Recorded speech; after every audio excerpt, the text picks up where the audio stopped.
India has upper hand on this relationship with India और America. Jaswant Singh Pannu को जो कर उसने धमकी दी है कि मैं संसद पे हमला करूंगा 16 दिसंबर।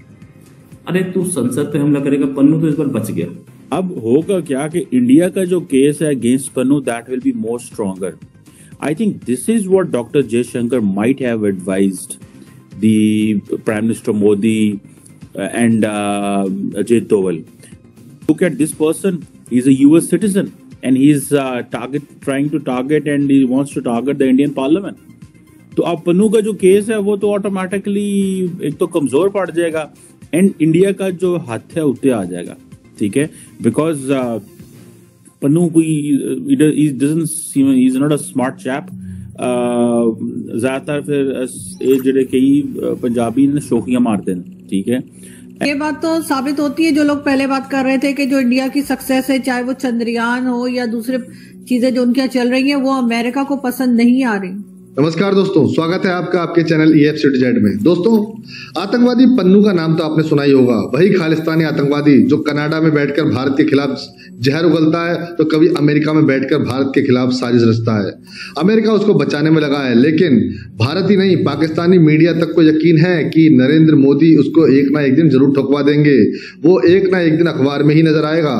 जी हाँ, पाकिस्तान में जिस तरह एक के बाद एक आतंकवादी ठोके जा रहे हैं और कनाडा में जिस प्रकार से खालिस्तानियों का खात्मा शुरू हुआ है, पन्नू की भी अब खैर नहीं है। वहीं दूसरी ओर नरेंद्र मोदी सरकार ने जो POK वाला कार्ड खेला है, उससे भी पाकिस्तानी मीडिया में दहशत फैली हुई है कि आज नहीं तो कल POK में भी इजराइल की तरह स्ट्राइक होगी और POK भारत में बुला लिया जाएगा। 2024 के इलेक्शन से पहले नरेंद्र मोदी कुछ बड़ा करेंगे, या तो पन्नू ठोकेगा और या फिर POK भारत के अंदर जाएगा। देखिए ये जबरदस्त वीडियो, ठीक है, बिकॉज पन्नू कोई is not a smart chap. ज्यादातर फिर जेडे कई पंजाबी ने शौकियां मारते हैं, ठीक है, एंड लम्मी लम्मी छड़ भी देंगे and that's where they get caught, ठीक है जी। भाई आपने अब जारी बात है इंडियन हुकूमत तो अलर्ट हो जाएगी भाई, कोई छोटा मोटा भी इंसिडेंट अगर लेट से हो जाता है या वो कर देता है। इससे पहले मुझे पता है कि उसने कहा जी कि मैं एयर इंडिया की फ्लाइट ही उड़ा दूंगा। अब देखे ना, हाउ कम नवंबर 19 को शायद पिछले महीने उसने ये बात कहा था, ठीक है, कि जी मैं इंडिया एयर की फ्लाइट उड़ा दूंगा और बहुत सारी लाइव। ये बात तो साबित होती है जो लोग पहले बात कर रहे थे कि जो इंडिया की सक्सेस है, चाहे वो चंद्रयान हो या दूसरे चीजें जो उनके यहाँ चल रही हैं, वो अमेरिका को पसंद नहीं आ रही। देखिए ये तो बिल्कुल बात ठीक है ना। सिर्फ 7.8% पे उनकी इस वक्त इकॉनमी तरक्की कर रही है, जितना पहले भी आप और मैं बात कर रहे थे कि वो 5 ट्रिलियन की इकॉनमी बनने वाले हैं। और यही मेरी नजर में तो यही है इस वक्त वाशिंगटन DC के में अंदर जो अमेरिकन के पेट में दर्द है वो यही है। उसकी वजह यह अपनी इकॉनमी स्लगिश है, अपने बच्चे पढ़ नहीं रहे हैं, अपने बच्चे नशों पे लगे हैं और जो तरक्की पे जा रहा है मुल्क उसको रोकना चाहते हैं मेरे ख्याल में। तो ये मेरे में इस तरह तो नहीं होगा, इस तरह नहीं होगा। आपको you have to maintain the standard. आप अगर किसी के लिए चाहते हैं कि जी यहाँ पे हमारे अमेरिकन सॉइल के ऊपर ना करे, लेकिन अमेरिकन सॉइल के ऊपर अगर कोई बैठ के बार बार धमकियां दे रहा है, बार बार एक दहशत फैला रहा है, तो उसको कौन रोकेगा भाई? ये तो गलत बात है।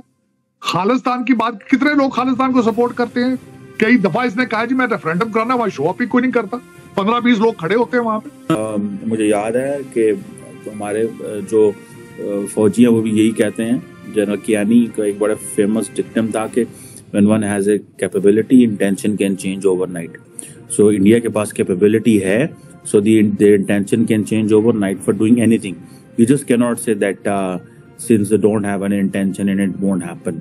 There is a possibility of everything, ठीक है जी, हर चीज की पॉसिबिलिटी है। लेकिन ये जो बंदा है पन्नू, मतलब as I told you, he is a loose cannon और जो है वो India's case will get stronger against him now, ठीक है जी। So FBI chief is coming in India and they will tell him sir look this person is saying कि मैं जो है इंडियन पार्लियामेंट उड़ा दूंगा, हमले कर दूंगा, अपनी वो कर दूंगा, and this person is sitting in USA, ठीक है। सो हमने जो किया है वो तो आप, ठीक है, आपके India will further go in state of denial, नहीं ये रोग ऑपरेशन, क्योंकि ये होता है एजेंसीज करती हैं। बात करूं इस चीज पे कि डबल स्टैंडर्ड है इनका, ये अच्छी बात नहीं। और दूसरा मैं ये कहता हूं, लेकिन आरजू यहाँ ये बताना चाहूंगा, अमेरिका का माजी अगर देखा जाए तो अमेरिका दोस्त किसी का भी नहीं है। अमेरिका सिर्फ दोस्त है अपने अमेरिकन नेशनल इंटरेस्ट का। अमेरिका दोस्त है इस वक्त भारत का कुछ चीजों की वजह से, मैं 2-4 बता देता हूं। एक तो चाइना की वजह से, ग्लोबल साउथ की वजह से, और दूसरा जो इस वक्त जो भारतीय डायस्पोरा का इन्फ्लुएंस है वॉशिंगटन डीसी में। इसलिए अगर इनको इन चीजों का तोड़ निकल आया तो कल को ये दोस्त किसी के नहीं है। अमेरिकन जो है बाजी में देख लें, सदाम हुसैन के भी बहुत दोस्त थे ईरान के साथ जंग कराने के लिए, बहुत दोस्त थे उनके साथ भी इनके रिलेशनशिप थे। क्या किया इन्होंने उनके साथ?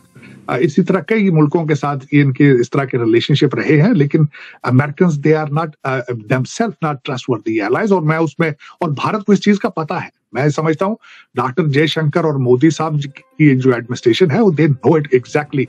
इसी वजह से उन्होंने कभी अपने सारे एग्स एक बास्केट में नहीं रखते। रशिया के साथ रिलेशनशिप रखते हैं, रशिया से तेल लेते हैं, दूसरे ममालिक से उनके साथ रिलेशनशिप है उनके, तो वो सारे अपने एग्स उस बास्केट में नहीं रखते। और दूसरा अगर मुझसे पूछे तो मेरे ख्याल में India has upper hand on this relationship with India और अमेरिका। उसकी वजह यह है कि इकॉनमी उनकी स्ट्रांग है, डायस्पोरा उनका स्ट्रांग है, टेक्नोलॉजी पे ग्रिप है उनकी, पॉलिटिकल स्ट्रेंथ है उनकी। और दूसरा इस वक्त जो है चाइना दुनिया की सबसे बड़ी थ्रेट अमेरिका की नजर में है, और उसको कंटेन सिर्फ भारत ही कर सकता है। या पाकिस्तान पहले था, कश्मीर पहले था, ठीक है, तो फिर कश्मीर पाकिस्तान का पार्ट कैसे हुआ? मतलब पाकिस्तान तो बना ही बाद में।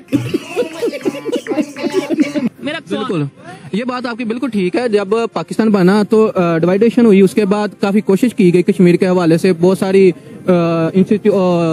लॉज लाए गए जो उसके बारे में बात की गई, लेकिन वो जाहिर बात है इंटरनेशनल फोरम पे नहीं ये चीजें एक्सेप्ट की गई। अब हम आते हैं वो उस स्टेटमेंट की तरफ जो कि इंडिया के होम मिनिस्टर ने इस टाइम, अमित शाह जो होम मिनिस्टर है, उन्होंने ये स्टेटमेंट दी है। एक तो उन्होंने कश्मीरी जो जम्मू एंड कश्मीर की बात करें, वहां की रिप्रेजेंटेशन अपनी असेंबलियों में बढ़ा दी है, उनकी नुमाइंदगी अपने वहां पे बढ़ा दी है। दूसरे नंबर पे उन्होंने ये बोला है कि अब हम पाकिस्तान साइड कश्मीर की बात करेंगे, वो हमारा है। हम यहाँ पे कहते हैं इंडिया साइड आजाद करवाएंगे, हमें ये बताया जाता है, वो कहते हैं भाई अब इधर को आओ, ये हमारा है। क्या कहेंगे? ऐसी बात नहीं है, ये किसी के बाप की जागीर नहीं है कि ऐसे बातों में पाकिस्तान से आप कश्मीर ले जाएं, ऐसे थोड़ी होता है। उसके लिए हमारी फौज है, हमारी अदलिया, हर चीज है, हमारे इंस्टीट्यूशन अदारे हैं, सब कुछ देख रहे हैं। ऐसे थोड़ी हम दे देंगे कश्मीर, हम तो वो भी कश्मीर लेना चाह रहे हैं, तो इंशाल्लाह हम लेके रहेंगे। ठीक है, वो क्या, एक पहले नंबर तो चाहने से कुछ नहीं होता। दूसरे नंबर अब पाकिस्तान साइड पे जो कश्मीर है उस पे हम पाकिस्तानी क्या कर रहे हैं, पाकिस्तान की गवर्नमेंट क्या कर रही है? मतलब मोहब्बत आपने देखा, जैसे आपने जज्बात से बोला कश्मीर हमारा है, मुसलमान, हम कर क्या रहे हैं? ये बात आपकी बिल्कुल ठीक है। इवन के जो हमारी पिछली हुकूमत थी उसने काफी ज्यादा कश्मीर के हवाले से, यानी टूरिज्म के हवाले से बहुत सारी वहाँ पे एफर्ट की, और टूरिज्म बहुत सारे दूसरे मुल्क से भी आते रहे हैं, और बहुत सारा काम किया गया, और बहुत सारा रेवेन्यू पाकिस्तान ने टूरिज्म से कमाया। इवन के अभी भी हमें बहुत ज्यादा स्ट्रगल करने की कोशिश है, क्योंकि वहाँ पे थोड़े लोग अनएजुकेटेड हैं, तो जब उनको थोड़ा हम एजुकेट करेंगे तो हम टूरिज्म को बहुत ज्यादा बढ़ा सकते हैं, इससे बहुत ज्यादा रेवेन्यू इकट्ठा कर सकते हैं। बहुत सारे कंट्री ऐसे हैं जो सिर्फ टूरिज्म की वजह से अपना पूरा मुल्क चला रहे होते हैं। ये देखें, वो कश्मीर किसका है किसका नहीं है एक अलग टॉपिक है, जो लेकिन जो इन्होंने ये बात की है कि भाई टूरिज्म के थ्रू हम बहुत सारा रेवेन्यू जनरेट कर सकते हैं जो पाकिस्तान साइड पे कश्मीर है, लेकिन हम सिर्फ नारा लगाते हैं, जज्बाती स्टेटमेंट देते हैं। प्रैक्टिकली जो हमारे साथ कश्मीरी है उनके लिए क्या करें? दोस्तों, वीडियो के बाद में आपका क्या कहना है? क्या नेहरू ने पीओके पाकिस्तान को देकर अच्छा किया था? क्या वो सही निर्णय था? इस पर आप अपनी कमेंट जरूर लिखिए। जय हिंद, वंदे मातरम।